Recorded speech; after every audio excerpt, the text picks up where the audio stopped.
Welcome back. Today we're reading Chapter 2. Apple Mary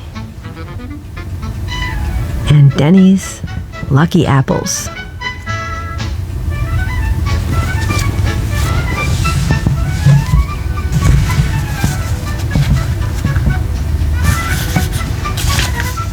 Chapter 2.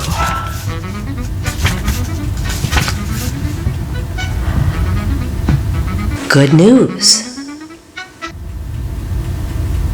Now that they were settled in their new home, the next thing for Dennie and Apple Mary to think of was the long-awaited operation on Dennie's legs.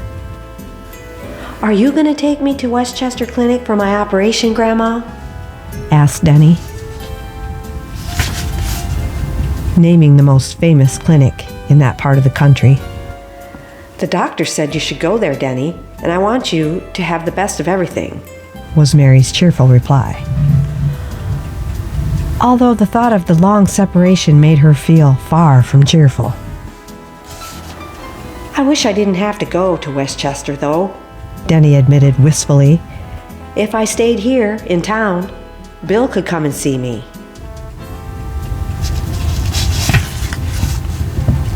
I'll write to them this minute for information, Apple Mary decided, drawing Dennie's big chair up close to the desk. Before we know it, you'll be all well again. When the letter had been sent, there was nothing to do but wait for an answer. And sometimes the hours passed, slowly for little Dennie, waiting in his chair beside the window. One afternoon, when Apple Mary was out, Dennie was delighted to catch sight of Bill Biff standing below his window. There's Bill Biff, standing around outside, Dennie murmured to himself. Wonder why he doesn't come in. Hi, Bill. He finished up with a shout and a wave, and in reply, Bill soon appeared in the doorway. Hello, Bill. Why didn't you come right up? Dennie greeted his pal with a glad shout. Well, Dennie, I thought maybe I shouldn't be coming around such a swell place, Bill admitted sheepishly. But I wanted to find out when you're going to have your operation. Right away, Dennie told him. Grandma's waiting for word from Westchester Clinic. Just think. Then I can walk and run. See, I'm reading how to make a kite, he enthused.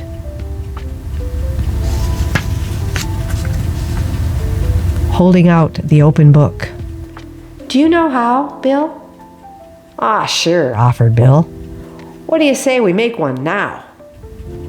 By the time Apple Mary, dressed in her new coat and smart hat, got back to the apartment, the work was well underway.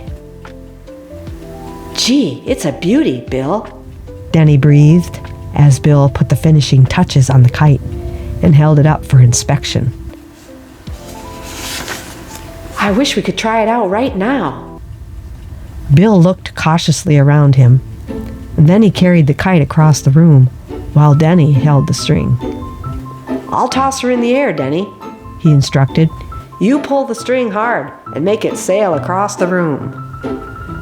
Just as Bill tossed the kite, the door opened, and Apple Mary stepped into the room.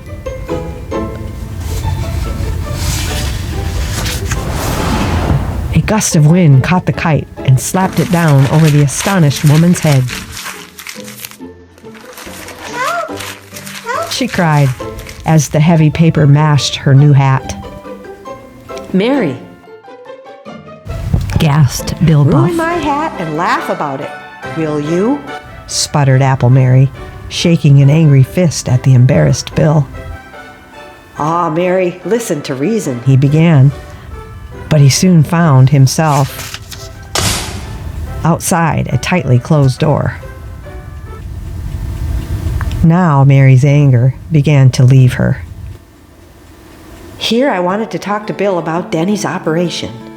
She scolded herself. Instead, I chased him away, all because of this old hat. What's a hat compared to an old friend like Bill? The next morning brought still more excitement.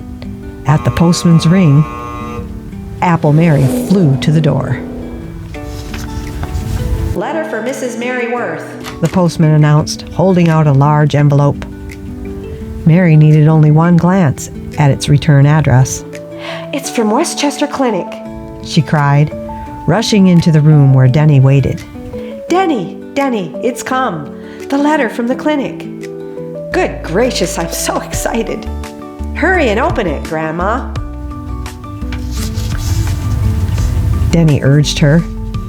In a moment, Apple Mary was reading the note. Listen to this, She enthused. They say you needn't come to Westchester at all. Their specialist is going to be right here in the city, and you're going to see him here. When, Grandma? Breathed Dennie. Tomorrow, Dennie. Think of it.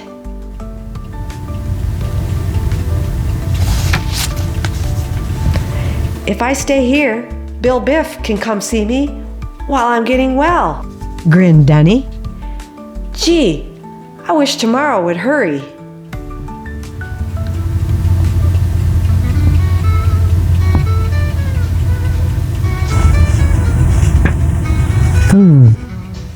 I wonder what's going to happen in Chapter 3. The title says, Back to the slums. ooh boy. I hope you'll join me next time for Chapter 3. Thanks for watching.